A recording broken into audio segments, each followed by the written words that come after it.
Good people do not go to heaven, and if you think that they do, then you've completely misunderstood what the Bible actually teaches. The standard for heaven has never been goodness, it's perfection, to be perfect the way that God is perfect, and you are definitely not doing that.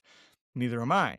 And even if we somehow could figure out a way to stop sinning and live flawlessly from now on, we've still got sins in our past, sins for which the wages are death. That's why every one of us will die. But that death is only the penalty, right?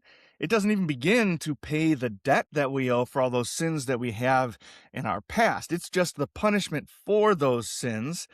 The debt of unholiness still stands against us and is still on our account.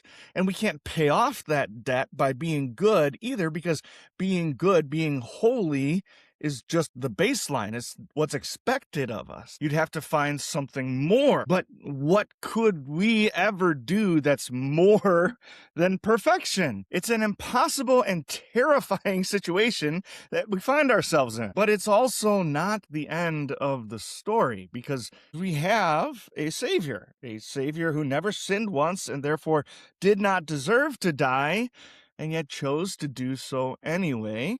And that death, being entirely undeserved, then becomes the extra that we need to break the power of sin and death and hell and make us free of them. And being free from sin and death and hell, we then have the freedom when we die to enter back into God's presence, to go to heaven. And if your pastor tells you anything different than that, he's not telling you the truth, and he's not teaching you what the Bible actually said. If you're tired of this watered-down Christianity that teaches you to be good, but never really teaches you about your Savior, it might be time to go visit your local Confessional Lutheran congregation. And on your way over there, listen to the Gird podcast. Links are in the bio.